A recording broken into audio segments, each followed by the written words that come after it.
할렐루야. 네.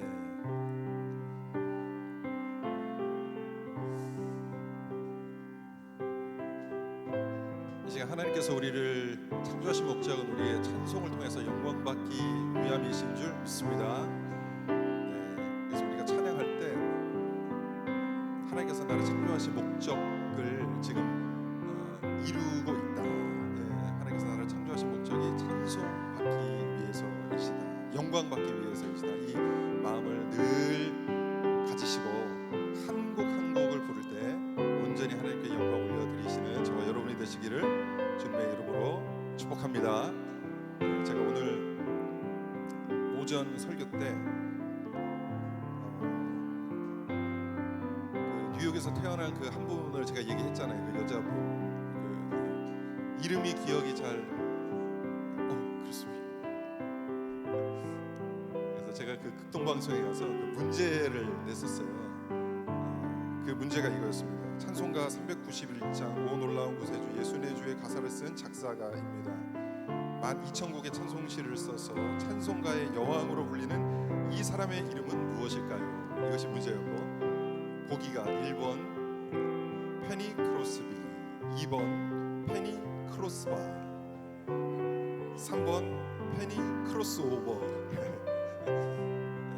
문제를 어렵게 내면 절대 안 된다고 우리 담당 PD가 얘기해가지고, 크로스바는 골대의 그 위쪽 골대 있잖아요. 그걸 크로스바라고 합니다. 크로스오버는 두 종류의 음악을 이렇게 섞어서 만든 것을 이제 크로스오버라고 얘기하는데, 페니 크로스바입니다. 제가 이거를 말씀을 드리면서 우리의 고백은 우리의 상황과는 전혀 상관이 없다는 것을 생각을 합니다. 우리는 나의 여건이 좋아지고 내가 정말 행복한 어떤 조건이 채워지고 이래야 우리는 하나님을 찬양할 수 있다고 생각을 하지만 아닙니다. 페니 크로스바를 보면 여건과 상황과 상관없이 하나님을 찬양 올려드리는, 하나님께 영광 올려드리는 그런 모습을 볼 수 있는데, 오늘 오후 이 시간에는 페니 크로스바가 작사한 곡들만 우리 이 시간에 한번 불러보도록 하겠습니다. 예수를 나의 구주 삼고 첫 번째 곡입니다. 예수를 나의 구주 삼고 성령과 비로소 거듭나니 이 세상에서 내 영혼이 하늘의 영광 누리도.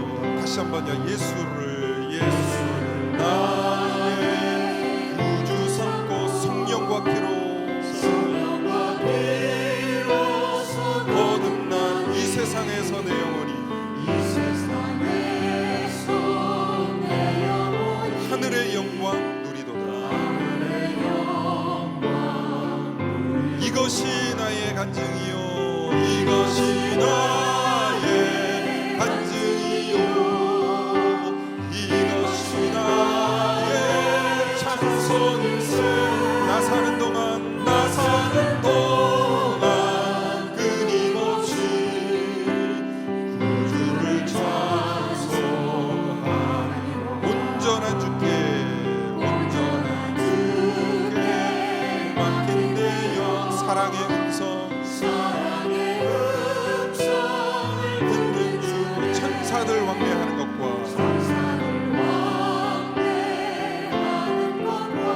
하늘의 영광. 다시 한번 부릅니다. 온전히 주께 맡긴 내 영, 사랑의 음성을 듣는 주. 천사들 왕래한 것과 하는 것과 하늘의 영광 보리로. 이것이 나의 간증이요, 이것이 나의 간증이요, 이것이 나의 찬송일세. 나 사는 동안 끊임없이 구주를 찬송하리. 3절입니다. 주 안의 기쁨 누림으로, 주 안의 기쁨 누림으로 마음의 보람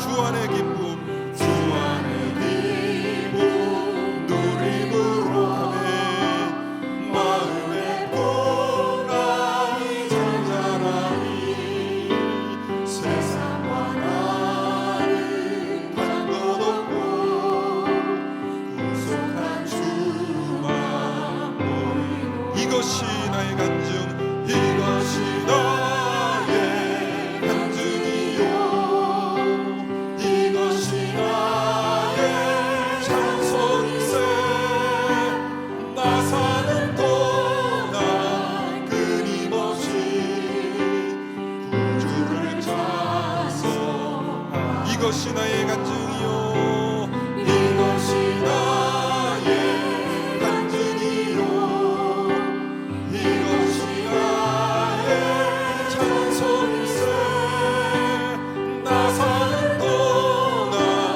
끊임없이 구주를 찬송하리로다.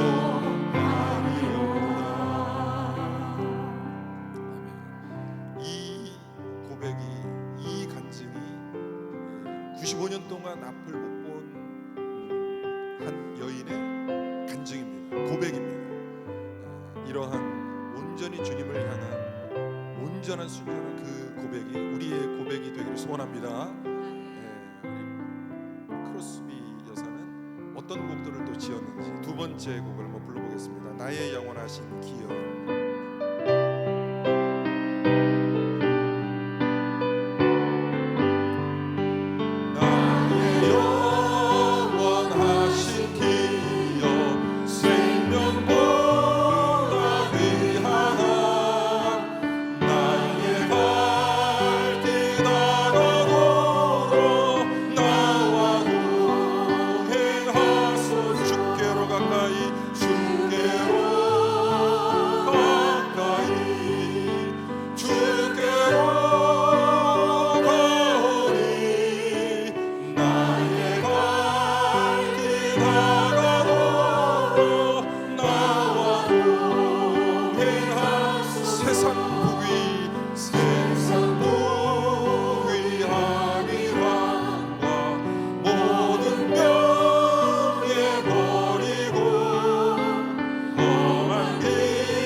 주께로 한 걸음씩.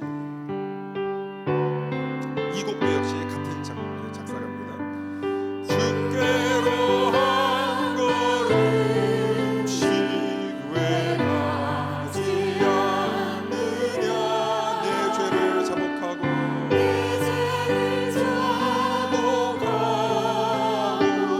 그 앞에 나가라.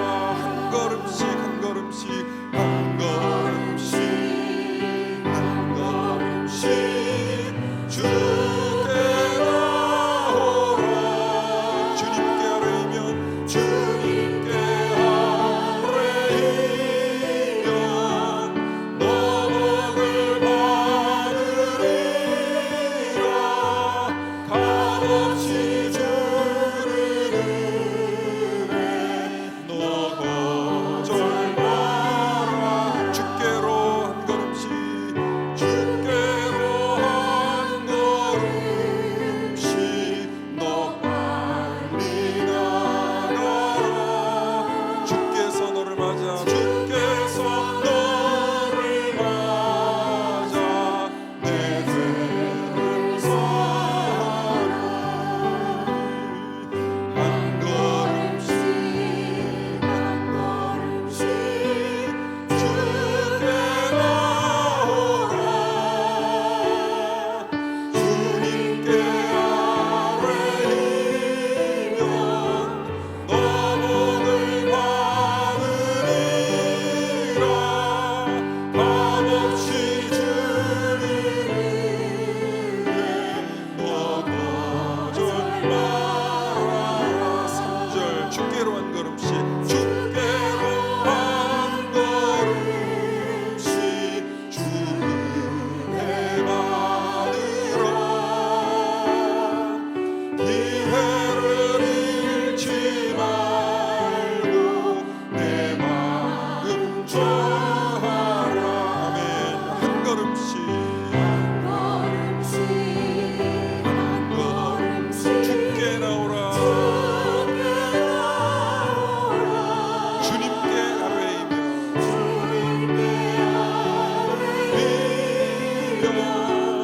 너복을 받으리라. 값없이 주를 은혜 너 거절 마라. 4절입니다. 주께로 한 걸음씩 주께로 한 걸음씩 곧 와서 아뢰라. 기쁘게 너의 몸을 기쁘게 너의 몸을 주 앞에 드리라. 한 걸음씩 한 걸음씩 한 걸음씩 주께 나오라. 주님께 아뢰이면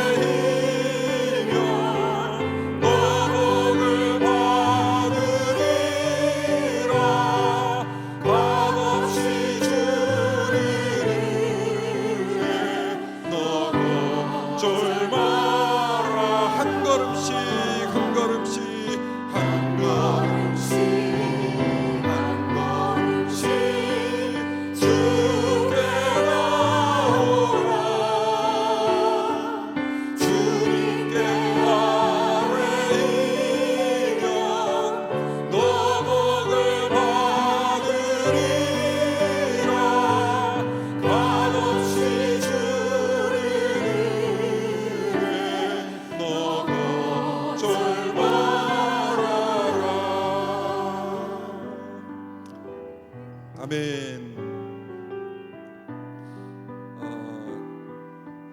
이게 참 중요하죠. 우리는 그 예수님을 믿는데 예수님께 나아가는데 잘 반복합니다. 우리가 관념적으로만 나는 예수님께 나아간다라는 것이 우리 기독교는 관념의 종교가 아닙니다. 앉아서 묵상하기만 하는 종교가 아닙니다. 주님께 나아간다는 것은 무엇인가 오늘 말씀을 잘 생각하시면서 오늘 크로스비 여사도 이렇게 말씀하죠. 기쁘게 너의 몸을 주 앞에 드리라. 주의 기쁘게 너의 몸을 드리라. 몸을 드리라는 것은 실제로 우리 몸이 움직여야 된다는 거예요. 주님께 계속해서 사랑하라 하며 사랑할 수 있도록 내 몸이 실천해야 됩니다. 믿어라 하는 것은 그냥 관념으로만 믿는 것이 아니라 믿음을 실제로 표현하는 거예요. 그래서 우리가 신앙생활이 이 관념 속에서만 머무는 신앙이 되지 않고 우리의 손과 발이 움직이는 신앙인이 되시기를 주님의 이름으로 축복합니다. 이것이 몸을 드리라는 뜻입니다. 오늘 크로스비 여사가 찬송시를 쓴 마지막 곡 우리 한번 불러보겠습니다. 자비한 주께서 부르시는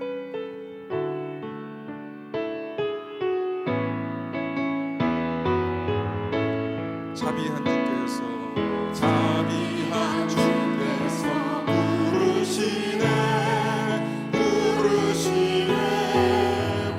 부르시네 사랑의 빛을 햇빛을 왜 안 받고 점점 더 멀리 가나 지금 오라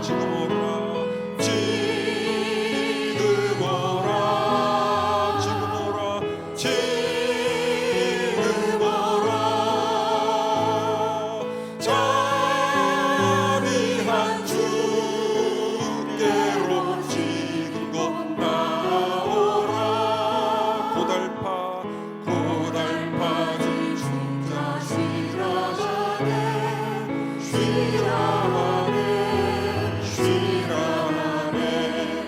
무거운 짐진 자 나오라 쉬게 해주시리라 지금 오라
시간 우리 눈을 감고 합심해서 기도하기를 원합니다. 하나님 이 귀한 찬양의 가사 이것이 한 여인의 간증인데 하나님 이 간증이 저의 간증이 되게 하여 주시옵소서.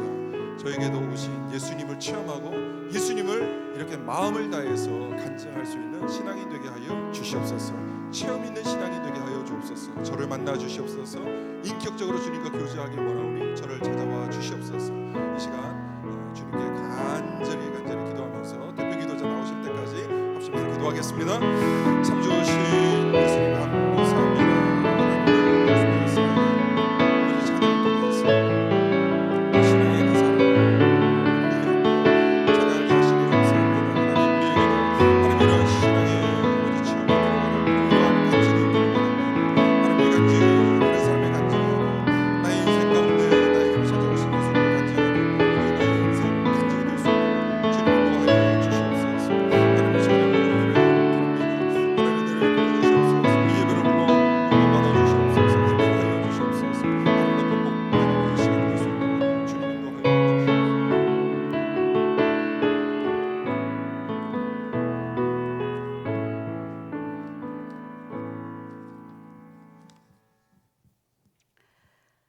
예수를 나의 구주 삼고 성령과 피로써 거듭나니 이 세상에서 내 영혼이 하늘의 영광 누리도다.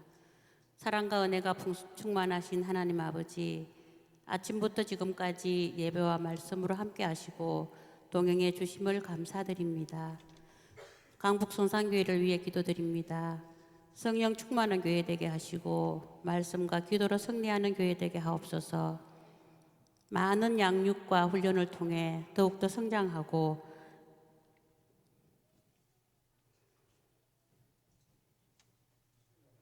삶에서도 지쳐지지 않는 승리자의 삶을 살게 하옵소서. 이제 사랑방이 개편되고 목장으로, 순장으로, 또 순원으로 사역할 때에 부족하지만 주님께서 힘주시리라 믿고 나아갑니다. 사랑하며 화합하며 주님 안에서 하나가 되는 사랑방이 되게 하옵소서. 다음 세대를 위해 기도합니다. 주일학교와 중고청 말씀으로 양육되게 하시고 세상에서 구별되게 하셔서 주님의 일꾼으로 사용되게 하옵소서.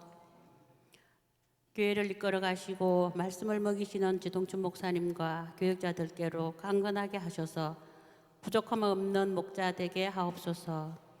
말씀을 전하실 한준현 목사님께 한없는 은혜를 주셔서 선포되는 말씀에 아멘으로 화답하는 시간 되게 하옵소서. 날 구원하신 예수님의 이름으로 기도드립니다.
귀한 찬양 감사합니다.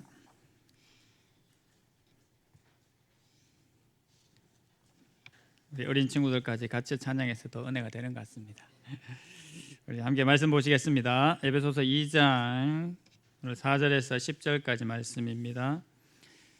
신약성경 에베소서 2장 4절에서 10절까지 말씀, 제가 가진 성경으로 신약성경 311면에 있습니다.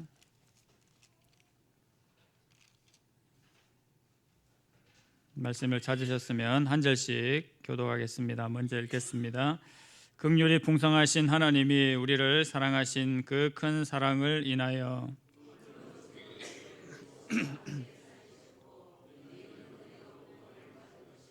또 함께 일으키사 그리스도 예수 안에서 함께 하늘에 앉히시니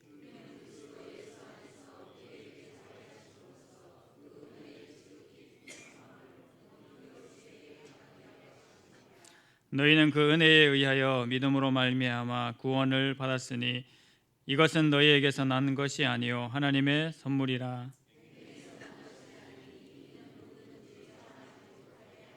10절 함께 읽겠습니다. 우리는 그가 만드신 바라 그리스도 예수 안에서 선한 일을 위하여 지으심을 받은 자니 이 일은 하나님이 전에 예비하사 우리로 그 가운데서 행하게 하려 하심이니라. 아멘. 오늘 본문의 말씀을 통해서 그 은혜에 의하여라는 제목으로 함께 말씀 받고자 합니다. 지난주 잠시 요한복음 말씀 살펴보셨고요. 오늘 다시 에베소서로 돌아왔습니다. 지난 에베소서 시간 말씀에 허물과 죄로 죽었던 인간의 실상에 대해서, 인간의 그 상태에 대해서 살펴보았습니다. 오늘 본문 이제 4절부터 시작이 되는데요. 1절부터 3절까지가 바로 하나님의 은혜가 이르기 전에 인간의 상태, 인간의 모습이 이제 그 주요 내용이었습니다. 1절부터 3절까지를 한마디로 요약하면 이렇게 표현할 수가 있을 것 같습니다. 하나님의 은혜가 이르기 전에 인간은 답이 없었다라는 말로 표현을 할 수가 있습니다. 인간의 이제 현실에 대한 모습이 여러 가지가 많이 있겠지만 결론적으로 요약을 하자면 하나님의 은혜가 이르기 전에는 인간이라는 존재가 답이 없었다라는 것이죠. 특히 기독교 여러 가지 교리에서 인간에 대해서 얘기할 때 긍정적으로 이야기를 하지 않습니다. 인간에 대해서는 완전적으로 부패하였음을 이야기를 하고 있습니다. 그것을 받아들일 때만이 온전히 우리가 예수 그리스도의 은혜를 충분히 또 받아들일 수 있고 또 그 은혜로 살아갈 수 있는 존재인 것을 알게 됐지요. 그래서 크게 세 가지로 얘기를 했었는데, 육신은 살아있지만 영이 죽음으로 말미암아 바로 하나님의 형상을 입은 존재로서의 그 가치를 드러내지 못했음이 그 하나님의 은혜가 이르기 전에 인간의 모습이었고, 또 하나님을 떠난 우리의 영이 일그러졌기 때문에 우리는 의의 종이 아니라 사단의 종이 되었음을 이야기를 했었습니다. 그래서 하나님을 따르고 기뻐하고 의를 따라가야 될 저의 존재, 우리의 존재가 오히려 사단에게 매여 있는 그런 존재가 되었음을 두 번째로 얘기를 했었죠. 그리고 마지막 세 번째로는 급기야 진노의 자식이라고 불려지는 그런 불명예스러운 호칭으로 불려지게 됐다라고 했습니다. 그것이 바로 하나님을 떠난 죄와 허물 가운데 놓인 인간의 모습, 인간의 실상이었습니다. 그래서 1절부터 3절까지가 그 모습을 얘기를 했었죠. 근데 이 상태로만 보면 너무나 이제 절망이지 않습니까? 그러면 그 절망 가운데 남겨진 것이 우리 인생이겠습니까? 아니죠. 그 뒤에 나와 있는 것처럼 4절부터 10절까지의 내용이 있기 때문에 우리 인생에 반전이 있고 하나님의 은혜가 있음을 우리가 다시 한번 기억을 하게 됩니다. 오늘 본문 4절부터 10절까지는 바로 하나님의 은혜로 거듭난 사람이 이제 어떤 존재이고 어떻게 거듭나게 된 것인지를 다시 한번 우리에게 설명을 해주고 있습니다. 우리가 그 금요 평신도 훈련을 할 때 실습을 통해서도 이제 확인을 했었는데요. 하나님께서 우리를 이제 창조했지만 우리가 그 은혜를 저버리는 것으로 타락했다라고 했습니다. 하지만 그 타락에 머물러 있지 않고 하나님께서 구속의 은혜를 주셨다라고 얘기를 했죠. 그래서 크게 단어로 창조, 타락, 구속, 그리고 구원의 은혜인 예수 그리스도를 보내주셨다라고 그렇게 이야기를 했습니다. 간단한 네 가지의 단어입니다만 이 네 가지의 단어 속에 성경 전체가 사실 다 들어갔다 해도 이제 과언이 아니라고 했었죠. 창조, 타락, 구속, 하나님의 은혜, 바로 이 네 가지가 성경 전체를 꿰뚫고 있는 내용입니다. 바로 그 내용이 특별히 하나님의 은혜에 대해서 오늘 본문인 2장 4절부터 10절까지 더 집약적으로 말씀을 해주고 있습니다. 오늘 본문 시작을 보시면 2장 4절에서 그렇게 시작을 하죠. 긍휼이 풍성하신 하나님이라고 그렇게 이야기를 하고 있습니다. 원어로 보게 되면 오늘 저희가 보시는 거와 딱 한 가지 빠진 게 있습니다. 뭐냐 하면 접속사가 한 가지 빠져 있는데 그러나라는 접속사가 빠져 있습니다. 1절부터 3절까지 보시는 그 인간의 참 허망한 상태, 답이 없는 그 상태, 그 가운데 머물러 있지 않고 하지만 그러나 긍휼이 풍성하신 하나님의 은혜로 말미암아 새로운 세계가 시작되었음을, 새로운 소망이 있게 되었음을 얘기를 하고 있습니다. 그 대표적인 접속사가 바로 그러나가 되는 것입니다. 그렇게 시작을 하면서 바로 하나님의 크신 사랑으로 우리가 은혜가 있게 되었음을 이야기를 하고 있습니다. 5절 말씀 같이 한번 읽어보시겠습니까? 5절 같이 한번 읽어보겠습니다. 시작. 허물로 죽은 우리를 그리스도와 함께 살리셨고 너희는 그 은혜로 구원을 받은 것이라. 아멘. 4절과 이제 연계해서요. 긍휼이 풍성하신 하나님께서 이렇게 놀라운 은혜를 보여주셨는데 5절 말씀을 통해서 우리가 두 가지로 한번 의미를 생각을 해볼 수가 있겠습니다. 첫 번째로는 우리가 받은 그 구원이 어떤 구원이다라는 것, 좀 더 구체적으로 얘기하면 그 구원이 언제까지 효력이 지속될 것이냐, 그것을 먼저 이야기를 하고 있습니다. 괄호로 이제 되어 있는 부분이죠. 너희는 은혜로 구원을 받은 것이라라고 그렇게 되어 있는데 하나님의 은혜로 이제 구원을 받았다라는 것입니다. 근데 이걸 구원을 받았다라는 요 단어를 역시나 또 이제 문법적으로 좀 보면 좀 더 상세하게 우리가 이제 볼 수 있는데 좀 어렵지만 완료 분사라는 이 문법으로 되어 있습니다. 그래서 구원을 받았다라는 그 의미가 일시적으로 구원을 받은 것이 아니라 구원받은 상태로 쭉 지속적으로 연결이 된다라고 그렇게 얘기를 하고 있습니다. 뭐 문법 별로 안 좋아하시죠? 문법 좋아하시지 않지만 그 의미를 새겨보면 더 의미가 있습니다. 하나님께서 우리에게 은혜를 주셨는데 자, 너 한번 살려줄게. 그렇게 딱 한번 살려주시는 것으로 끝난 것이 아니라 한번 살려주신 그 구원의 은혜를 끝까지 하나님께서 가지고 가시겠다라는 겁니다. 그렇기 때문에 그 구원의 은혜가 우리에게 아주 의미가 있다라는 것이죠. 그러면 언제까지를 말을 하겠습니까? 우리 개인적인 인생으로 봤을 때는 하나님께서 우리를 저 천국에 인도하실 때까지 예수 그리스도로 말미암아 얻은 구원을 끝까지 지속하시겠다라는 그 의미를 첫 번째로 이야기를 하고 있죠. 우리가 어떻게 받은 구원입니까? 그죠? 그냥 단순히 말하는 구원이 아니라 예수님의 피값으로 예수님의 보혈로 받은 그 보혈의 은혜는 그냥 한 번 받은 구원으로 끝나지 아니하고 우리를 천국으로 인도하실 그때까지 인도하시는 그런 효력이 있음을 먼저 이야기를 하고 있는 것입니다. 그래서 이 말을 또 다르게 표현을 하면요, 이렇게 표현할 수가 있습니다. 너희는 하나님께로부터 구원받았고 계속 나아가 구원받은 상태로 그대로 있는 존재들이다라고 그렇게 말씀하고 있는 것이지요. 그러니까 우리가 예수님을 통해서 받은 구원은 취소될 수가 있겠습니까? 없겠습니까? 없습니다. 다른 것으로 구원받았다라고 하면 어떻게 될지 몰라도 예수 그리스도의 이름으로 예수 그리스도의 보혈로 구원받았다라고 하는 그 은혜, 그 믿음은 우리가 천국에 가는 그날까지 지속될 줄로 믿습니다. 사단의 존재가 아무리 강력하다고 할지라도 예수님으로 말미암아 받은 그 구원은 역시나 우리에게서 빼앗을 수 없음을 첫 번째로 이 5절 말씀에서 이야기를 해주고 있습니다. 그리고 이 구원을 위해서 하나님께서 우리에게 어떤 일을 하셨는지 역시 5절에서 이야기를 해주고 있습니다.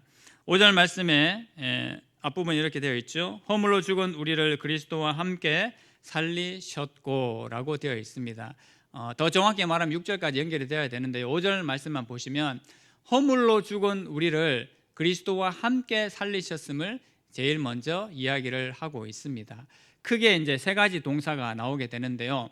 5절 6절과 연결해서 보면 처음에는 그리스도와 함께 살리셨고 6절과 연결하면요 또 생략은 되어 있습니다만 함께 일으키셨고 그리스도 예수 안에서 함께 하늘에 앉히셨으니라고 그렇게 되어 있습니다.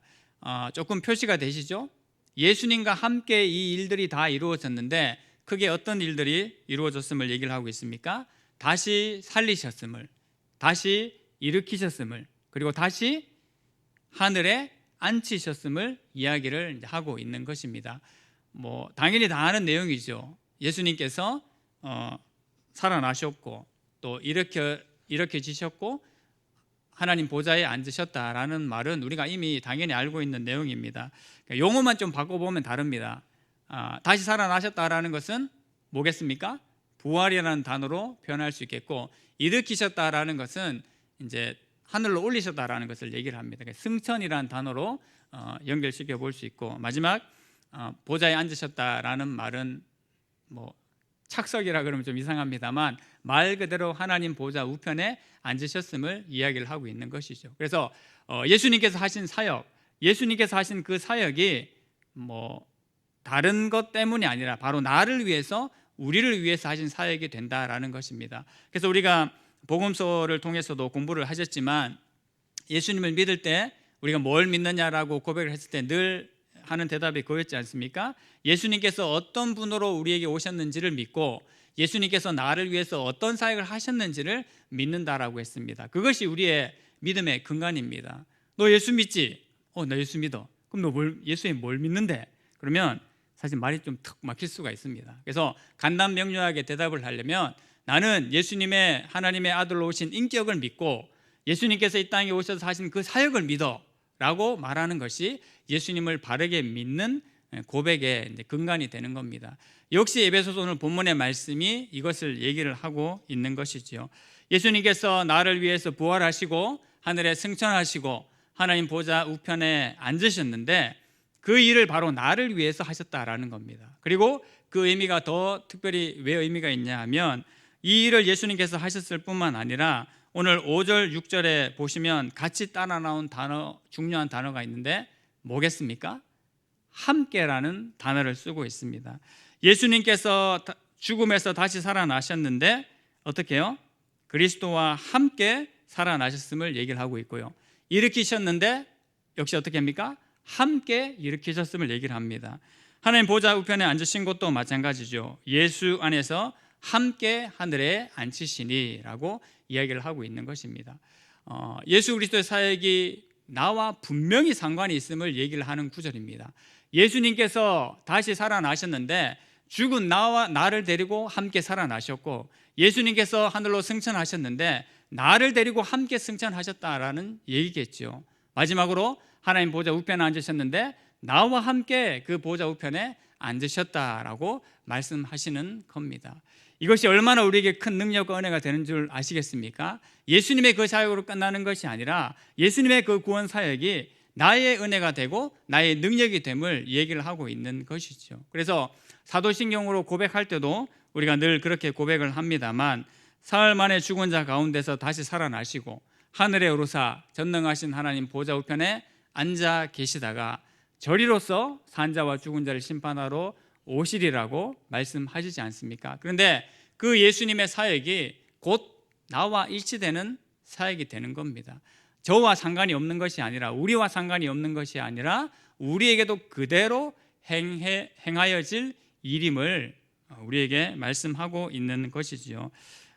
성도 여러분, 특히 6절에 그리스도 예수 안에서 함께 하늘에 앉히시니라는 이 의미는 예수님께서 통치하시는 그 자리에 함께 우리도 앉아서 통치하는 자리에 이를 것임을 얘기를 하고 있습니다.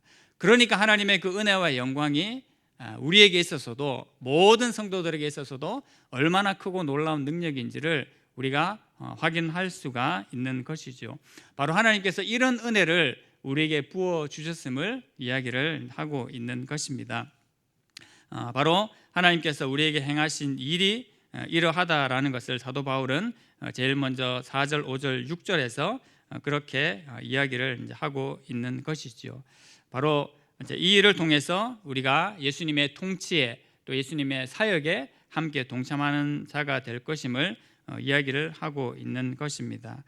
그리고 이러한 일을 하나님께서 하심으로 인해서 그 구원이 바로 내게 은혜로 임하게 되고 또 우리에게 임하게 된 것임을 말씀을 하고 있는 것이지요. 그래서 오늘 제목이 그 은혜에 의하여라고 그렇게 이제 짓게 된 것입니다. 그래서 4절, 5절, 6절이 보신 것처럼 하나님께서 하신 일, 구원을 위해서 이런 은혜를 베푸셨음을 제일 먼저 이야기를 하고 있습니다. 오늘 말씀은 제가 대지를 따로 이제 정하지를 않았는데요.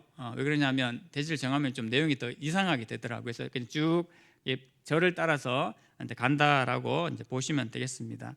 하나님께서 이제 이런 은혜를 베푸시기 위해서 하나님께서 놀라운 일을 이제 행하셨는데 7절 말씀은요. 그러면 왜 하나님께서 그 일을 행하셨는지를 7절 말씀이 우리에게 말씀을 해주고 있습니다. 7절 말씀 같이 읽어보겠습니다. 시작. 이는 그리스도 예수 안에서 우리에게 자비하심으로써 그 은혜의 지극히 풍성함을 오는 여러 세대에 나타내려 하심이라. 아멘. 하나님께서 왜 그 우리에게 준비하신 큰 일을 행하셨는지를 얘기를 하면서 7절 후반부에 나타나 있는 그 이유를 이제 말씀하고 있습니다. 여러 세대에 나타내시기 위해서 이 일을 행하셨음을 얘기를 하고 있죠. 근데 그럼 어떤 것을 나타내기를 원하셨습니까? 앞에 있는 내용입니다. 바로 그 은혜의 지극히 풍성함을 한 세대뿐만 아니라 여러 세대에 나타내시기 위해서 하나님께서 그러한 일들을 행하셨음을 얘기를 합니다. 그러한 일들은 뭐라고요? 바로 부활과 승천과 하나님 보좌에 앉으심의 그 일, 예수 그리스도의 그 사역의 일을 우리에게 행하셨음을 이야기를 하고 있습니다. 사도 바울이 저희가 에베소서 1장 본문을 살펴볼 때도 기도하면서 그렇게 이제 간구했지 않습니까? 하나님, 우리의 이 눈을 밝혀 주셔서 은혜를 깨닫게 해 주십시오.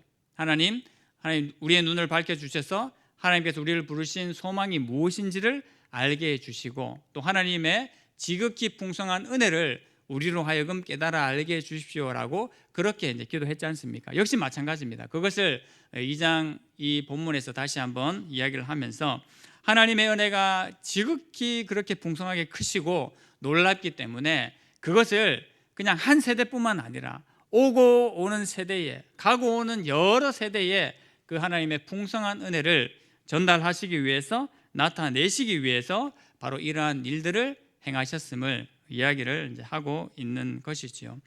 하나님께서는 먼저는 누가 그 은혜를 누리기를 원하시겠습니까? 당연히 하나님의 은혜로 말미암아 구원받은 하나님의 백성들이 그 은혜를 누리기를 원하실 겁니다. 이 땅을 살아가면서 사실 믿음의 순서가 다 다르지 않습니까? 이 믿음으로 말미암아 구원을 받은 존재가 이런 시절부터 있는 사람들이 있고요. 어떤 사람들은 또 이 말년이 되어서 그 믿음을 받아들인 사람들이 있습니다. 어찌하든지 간에 하나님께서 주신 은혜, 그 구원의 은혜를 받아들인 사람을 통해서 또 다른 사람이 구원받을 수 있도록 하나님께서 바라고 계시고 계획하고 계신다라는 겁니다. 그래서 어떻게 보면 먼저 믿은 자들은 어떤 자들입니까? 하나님의 은혜를 드러내는 샘플들입니다. 그러니까 저와 지금 이 자리에 계신 우리 성도님들은 하나님의 샘플들입니다. 다른 말로 하면 기념물, 기념품이라고 하면 이상하지만 하나님께서 세워놓으신 기념물이 되는 것이죠. 그래서 우리의 모습을 보고 다른 사람들이 하나님 믿는 저 사람은 저렇게 사는구나, 하나님을 믿는 저 백성은 저런 마음과 생각을 가지고 이 땅을 살아가는구나, 나도 한번 그 하나님에 대해서, 예수님에 대해서 알아보고 싶다라고 그런 마음을 들게 한다라는 것이죠. 그것을 위해서 하나님께서 이 일을 행하셨고 바로 이 목적을 위해서 하나님께서 이 일을, 이 구원의 은혜의 일을 행하셨음을 우리에게 말씀을 해주고 있는 것입니다.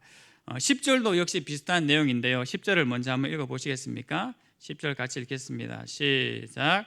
우리는 그가 만드신 바라 그리스도 예수 안에서 선한 일을 위하여 지으심을 받은 자니 이 일은 하나님이 전에 예비하사 우리로 그 가운데서 행하게 하려 하심이니라. 아멘.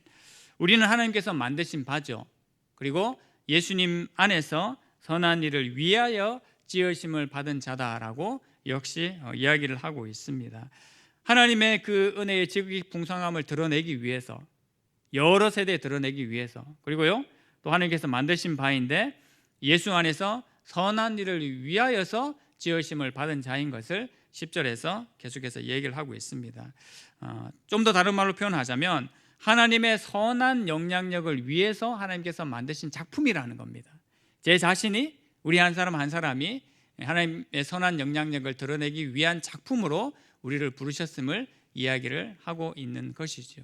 그래서 그 은혜를 받아들이는 자들에게 이러한 은혜가 임하게 되고, 또 이러한 은혜로 말미암아 또 다른 사람들에게 은혜를 줄 수 있는, 또 다른 사람들을 변화시킬 수 있는 존재로 우리를 부르셨음을 이야기를 하고 있는 것입니다. 그래서 오늘 4절부터 10절까지는 크게는 바로 이 내용을 말씀하고 있는 것입니다. 하나님께서 나와 우리를 위해서 어떤 일을 행하셨는지, 그리고 왜 행하셨는지를 그렇게 말씀하고 있는 것입니다. 이렇게 하면 이제 내용은 끝입니다. 그만 끝났죠. 네. 근데 한 가지 더가 남아 있는데 바로 뭐냐 하면, 하나님께서 이렇게 이런 일들을 행하셨고 또 왜 그렇게 하셨는지를 알았다라면 우리 인생이 그러면 어떻게, 무엇을 향해서 살아갈 것인지를 최종적으로 결론을 지어야 된다라는 것입니다. 결론이 뭐겠습니까? 하나님께서 이러한 것들을 위해서 그런 놀라운 예수님을 통해 사역을 하셨고, 또 여러 세대에 하나님의 은혜를 풍성하게 드러내기 위해서 이 일을 하셨으니까 하나님 앞에 지원받은 존재는 하나님의 은혜로 살아가야 된다라는 결론이 되는 것입니다. 하나님의 은혜로 살기를 원하십니까? 아멘이시죠? 네.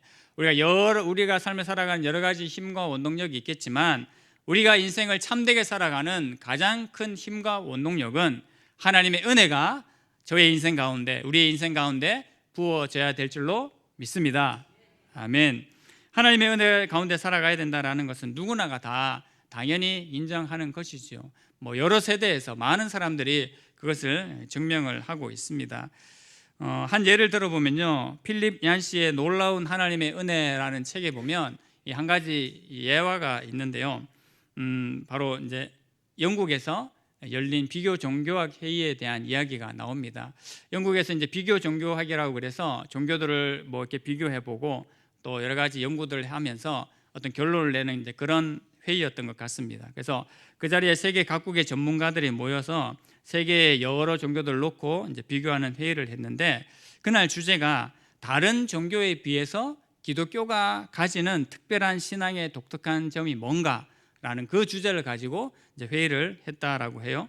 그런데 이제 거기서 기독교라고 하니까 이런 주제들 얘기를 하면서 성육신, 부활 같은 기독교만의 이제 특별한 교리를 내걸어서 이것이 기독교만의 특별한 이제 교리다라고, 독특한 특징이다라고 그렇게 얘기를 했다라고 합니다. 사실 이제 성육신이나 이 부활 같은 그런 교리는 특별하지 않습니까? 예수님께서, 신이신 하나님께서 인간의 몸을 입고 이 땅에 오셨다. 그리고 또 죽음, 사망 권세를 이기시고 죽음을 이기시고 부활하셨다라는 것은 특별한 이제 교리지요. 근데 요 내용이 특별하게 이제 받아들여졌을 것 같은데, 우리는 인정할 수 없지만, 저희는 인정할 수 없지만 다른 종교에서도 이런 성육신 같은 어떤 교리, 또 부활과 같은 교리를 가진 종교가 있다라고 해요. 네, 그걸 믿으라는 게 아닙니다.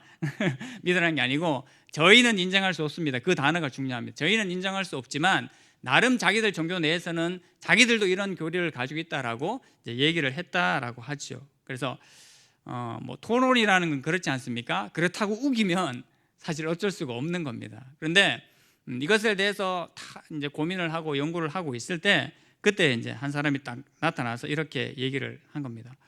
그거요, 되게 쉬운 건데, 부활과 이 성육신도 중요한 기독교의 교리이긴 하지만 그것보다 더 명확하게 이 기독교의 특징을 말할 수 있는 게 있습니다. 그게 뭐냐 하면 바로 은혜입니다. 은혜라고 그렇게 얘기를 했다라고 합니다.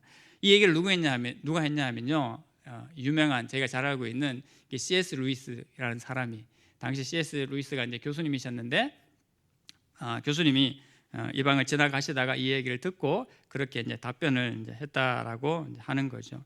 그래서 간단한 얘기는 하지만 은혜라는 단어만큼 기독교의 특징을 한마디로 요약할 수 있는 종교는 없다라는 결론으로 이제 그렇게 결론을 내렸다라고 합니다. 근데 은혜가 참 우리에게는 너무 좋습니다만 은혜라는 이 단어 그리고 은혜라는 그 성격이 우리 인간 본성에는 맞지 않는 그런 특징을 가지고 있다라고 합니다. 은혜가 어떤 의미입니까? 사실 값없이 그냥 주어지는 것이 은혜거든요. 우리가 하나님께 받은 은혜를 생각하면 우리 모두가 인정하는 바이지만 우리에게 어떤 특별한 조건과 아니면 어떤 자격이 있어서 우리가 은혜를 받았습니까? 아니죠. 우리는 존재 자체부터가 그런 은혜를 받을 수 있는 존재 자격이 아니었습니다. 그런데 하나님께서 말 그대로 은혜를 주셨기 때문에 자격은 없지만 그것을 그냥 값없이 그냥 주신 것이지요. 그렇게 했을 때 바로 이제 은혜가 우리에게 이르게 된 것입니다. 근데 왜 인간은 본성상 그 은혜를 이제 받아들이지 못하냐라고 하면 인간의 본성이 이제 그렇다는 거예요. 뭔가 내가 노력을 하고 뭔가 열심을 내야지 내가 뭔가를 받을 수 있다라는 그런 본성이 있다라는 겁니다. 그러니까 그런 본성이 가지고 있는 존재가 아니 값없이 그냥 줄게 그렇게 얘기하면 못 받아들인다라는 겁니다. 안 그러신 분도 있으시겠지만 우리도 그냥 그런 생각 하지 않습니까? 누가 지나가다가 모르는 사람이 저를 붙잡아가지고 돈을 10,000원 줬다라고 생각해 보십시오. 아니 돈을 50,000원 줬어요. 그러면 물론 감사합니다 하고 받을 수 있겠지만 딱 어떤 마음이 듭니까? 이 사람 뭐지? 왜 나한테 이걸 주지? 의심의 마음이 생기는 것이 좀 우리 인간의 본성이지 않습니까? 마치 이제 그런 거와 같다라는 거죠. 하나님께서는 너무 놀라운 사랑으로 크신 긍휼로 말미암아 예수 그리스도를 이 땅에 보내주신 거란 말이죠. 근데 그것을 받아들이는 인간인 우리의 본성이 나의 본성이 그것을 그냥 쉽게 받아들이지를 못하는 겁니다. 왜? 왜 주는데? 난 오라고 한 적 없는데 왜 오셨는데? 그런 반응의 모습을 이제 보인다라는 거죠. 그래서 은혜라는 그 단어는 은혜라는 그런 의미는 우리 인간 본성상 참 받아들이기 힘든 그런 특징을 가지고 있습니다. 그런데 그것을 순수하게 그 하나님의 은혜로 받아들이고 하나님께서 정말 놀라운 사랑으로 저와 우리에게 다가오셨다라는 것을 깨닫기만 하고 받아들이면요 어떻게 됩니까? 놀라운 그 은혜의 능력을 체험하게 되고 누리게 되는 것이지요. 그러하기 때문에 은혜가 참 값지고 은혜를 은혜로 알 때에 참다운 삶을 살아갈 수 있음을 우리에게 말씀을 해주고 있습니다. 그래서 복음서에서도 이 은혜를 이런 식으로 표현을 하지 않습니까? 우리가 잘 아는 얘기지만 돌아온 탕자의 얘기도 그렇고요. 또 잃어버린 양의 얘기도 그렇고 잃어버린 드라크마 얘기도 그렇습니다. 탕자 얘기만 해도 한번 보십시오. 탕자를 생각하면 우리가 어떻게 해야 됩니까, 여러분? 그냥 한 대 때려도 모자라고 아주 많이 때리고 많이 맞아야 되죠. 네, 아버지 거역하고 나갔죠. 그것도 재산도 다 털어가지고 나갔죠. 그냥 나쁜 말로 그냥 나가 죽어야 되는데 그것도 또 돌아왔어요. 돌아와가지고 염치불구하고 제가 아버지 앞에 죄인으로 살겠다고, 네, 그리고 종으로라도 살겠다고 그렇게 사실 돌아왔지 않습니까? 그런 탕자를 아버지가 어떻게 줬습니까? 받아줬을 뿐만 아니라 너무나 지극한 사랑으로 그를 다시 아들의 자리로 앉히시고 놀라운 은혜를 베풀어 준 것을 보게 되죠. 근데 우리 인간의 본성상 그것을 받아들이지 못하는 거예요. 죄를 지었으면 죄값을 받아야지, 그렇게 살면 안 되지 라는 그런 마음이 있지 않습니까? 그런데 하나님의 사랑이 예수님을 통해서 우리에게 그렇게 다가온 것입니다. 그러니까 하나님의 그 사랑을 순수하게 받아들일 수만 있으면 어떤 누구라 할지라도 다 하나님의 은혜와 사랑 가운데 거하게 되는 것입니다. 사도 바울은 바로 이 오늘 본문의 말씀을 통해서 이러한 은혜를 하나님께서 우리에게 베풀어 주셨고 이 은혜를 위해서 예수 그리스도를 보내어 주셔서 우리에게 놀라운 일을 행하셨음을 이야기를 하고 있는 것입니다. 8절 말씀 계속해서 읽어보겠습니다. 시작. 너희는 그 은혜에 의하여 믿음으로 말미암아 구원을 받았으니 이것은 너희에게서 난 것이 아니요 하나님의 선물이라. 아멘. 너무나 잘 알고 계시는 말씀이죠. 하나님의 은혜로 말미암아 우리가 믿음으로 구원을 받았고, 이것이 우리 스스로에게 난 것이 아니라 하나님의 선물이라고 이야기를 하고 있습니다.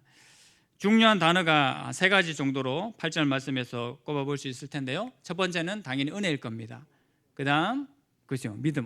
권사님 답을 바로 다 말씀하셨네. 네. 은혜고 믿음이고 선물입니다. 네. 이 세 가지 단어에 우리가 이제 주목을 해볼 수가 있겠죠.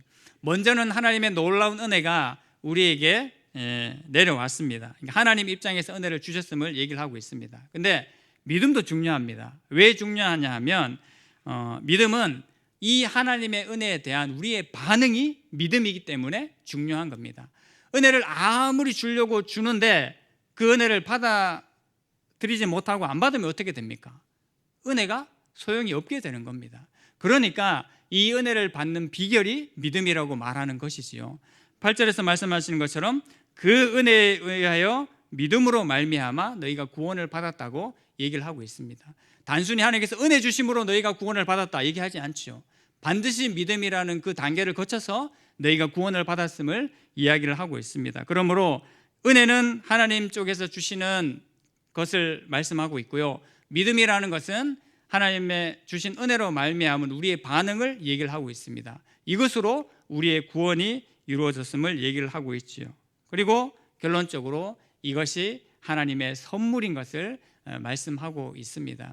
그러하기 때문에 다시 한번 결론적으로 우리 인생은 다른 여러 가지 조건들보다도 하나님의 은혜로 살아가야지만 합당한 존재들임을 이야기를 하고 있습니다. 가장 큰 하나님의 선물을 주셨는데 가장 큰 선물을 가지고 살아가야죠. 여러분, 이왕 선물을 받았으면 작은 선물에 연연하면서 살아가야 되겠습니까? 아니죠. 제일 큼지막하게 주어진 그 선물을 먼저 우리가 취하고 그 뒤에 작은 선물들, 챙겨야 될 것들 챙기는 게 맞습니다. 근데 여러분, 반대가 되었다고 생각해 보십시오. 작은 선물들 챙기느라고 급급하다가 진짜 이 큼지막한 선물을 놓친다라고 생각해 보십시오. 그러면 순서가 맞지 않습니다. 가장 큼지막한 선물을 먼저 취하고 난 다음에 이 짜잘한 잔잔한 선물들을 취하는 게 맞는 것이지요. 그렇기 때문에 우리의 삶들을 살아갈 때 가장 중요한 것, 하나님의 이 은혜를 취하고 은혜로 살아가야 되는 존재들임을 우리가 다시 한번 잘 기억을 했으면 좋겠습니다. 특별히 말씀에서 보면 은혜를 교회 안에서는 두 가지로 분류를 해볼 수가 있을 것 같습니다. 우리 오늘 청년들하고도 잠시 나눴는데요, 하나님께서 우리에게 주신 가장 큰 은혜가 무엇이겠습니까? 바로 구원의 은혜가 하나님께서 우리에게 허락하신 대표적인 은혜입니다. 그리고 교회에서 한 가지 더 하나님의 은혜를 표현을 할 때 한 가지는 뭐냐 하면 바로 우리에게 직분의 은혜를 주셨다라는 것입니다. 다른 여러 가지들로 표현할 수 있겠지만 교회 내에서는 제일 먼저 하나님께서 우리에게 베풀어 주신 구원의 은혜를 얘기를 할 수 있고요, 한 가지는 직분의 은혜를 얘기를 할 수가 있는 것입니다. 직분은 뭐 모양이 다르고 상황이 다르고 받는 모습이 다 다르겠습니다만, 그리고 직분으로 인해서 사실 현대교회 여러 가지 문제가 있을 수도 있습니다만, 하나님께서는 우리에게 직분을 주심으로 말미암아 그 은혜를 우리가 누리기를 원하시는 것입니다. 구원의 은혜는 우리가 보편적으로 다 누리게 되는 것이죠.